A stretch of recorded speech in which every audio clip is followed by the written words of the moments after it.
during a small roadside event in suburban Ohio, where President Trump was meeting with local business owners to promote his administration's new infrastructure plans. An unexpected confrontation stunned the crowd. What was meant to be a brief stop to highlight rebuilding America's heartland quickly turned intense when a young man named Isaac Dixon suddenly pushed through the crowd, shouting that a local official tied to Trump's administration had ruined his town through bribes and shady deals. "Mr. President, you've got to answer for this. Your people are corrupt," Isaac yelled, his voice sharp and emotional. Secret Service agents immediately shifted, alert, but Trump raised a hand, pausing mid-gesture and responding, "Whoa. Whoa, hold on there. What are you talking about, young man? Let's hear it."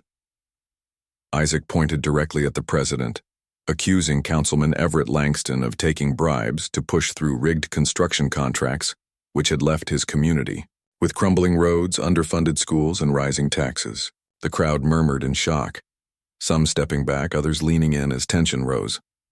Trump tilted his head, eyes narrowing in curiosity, and said firmly, "Langston? Never heard of him."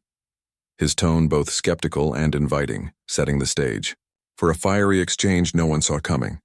Trump narrowed his eyes but motioned for the young man to continue. "Go on, I'm listening. What exactly is he doing?" Isaac didn't hesitate, his voice growing louder with emotion. "He's been handing out contracts to his buddies, overcharging for projects that never get finished. Our roads are crumbling, our schools falling apart, and families can't make ends meet because of the fallout." Trump folded his arms, nodding slowly. "So you're saying this guy's a crook, and somehow I'm behind it?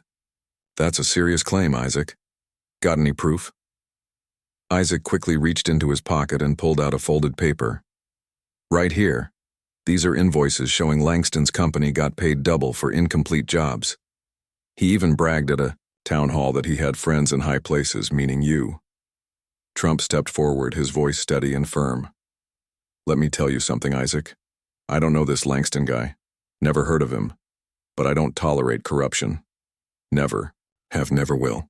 Do you think I'd let some councilman ruin my mission to rebuild this country?" Isaac's frustration flared. "Then why is he still in power? My family's business shut down because of the taxes he pushed through to fund these scams." Trump turned to the crowd, gesturing broadly. "Look, I'm here to fix things, build roads, bring jobs. I don't have time for crooks. But if what you're saying is true, that's not okay." He turned back to Isaac. "What's the name of your town again?" Isaac hesitated, then replied, "West Burbridge, Ohio. We've been begging for help, but Langston keeps saying Washington's got his back. That means you, Mr. President." Trump shook his head, voice sharp. "Not me, Isaac. I don't back crooks. I back winners, and if this guy's doing what you say, he's a loser. And I don't like losers." The crowd chuckled, but Isaac remained serious. "Then do something. He's destroying our town and we have no one else to turn to." Trump pointed directly at him. "You've got fire, Isaac, and I respect that. I like people who care. You got invoices? Good. But I need more than that.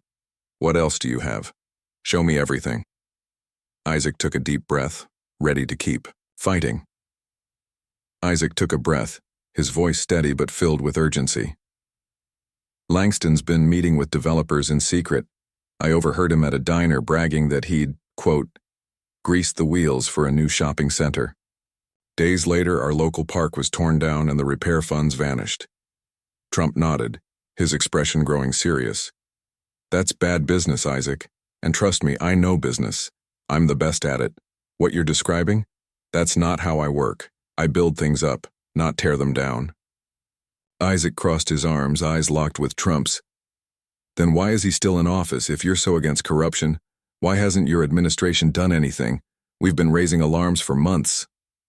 Trump raised both hands, his grower voice booming over the crowd. "Because I can't be everywhere at once, Isaac. I'm running a country. The best country in the world, by the way. I don't know every councilman in every town. That's why I need people like you to speak up." Isaac shook his head, still unconvinced. "Speaking up hasn't worked. We've tried petitions, protests, even the local news. Langston just shrugs it off, says he's untouchable because he's got connections in Washington. He means you." Trump stepped closer, his tone lowering but firm. "Nobody's untouchable, Isaac. Not while I'm in charge.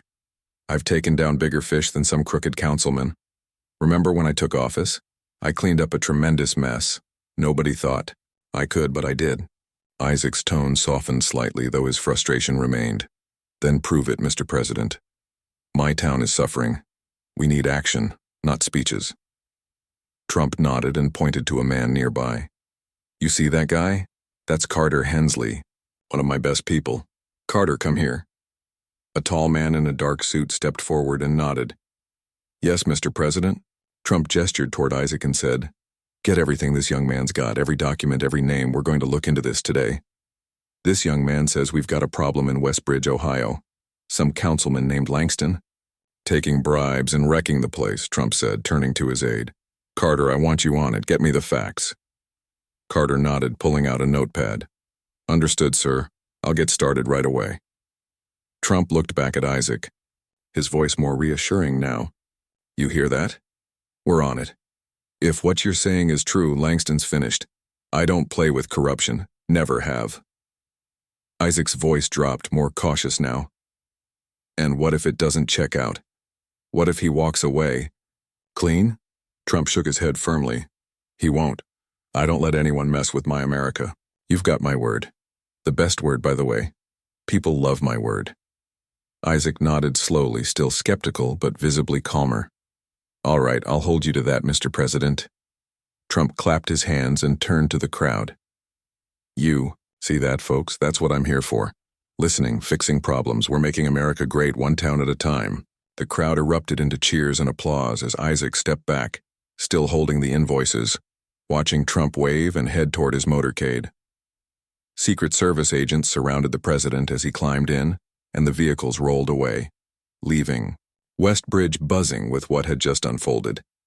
If this story made you think about corruption and accountability, let us know your thoughts in the comments, and don't forget to subscribe to Legendary Stories for more powerful tales that keep you coming back.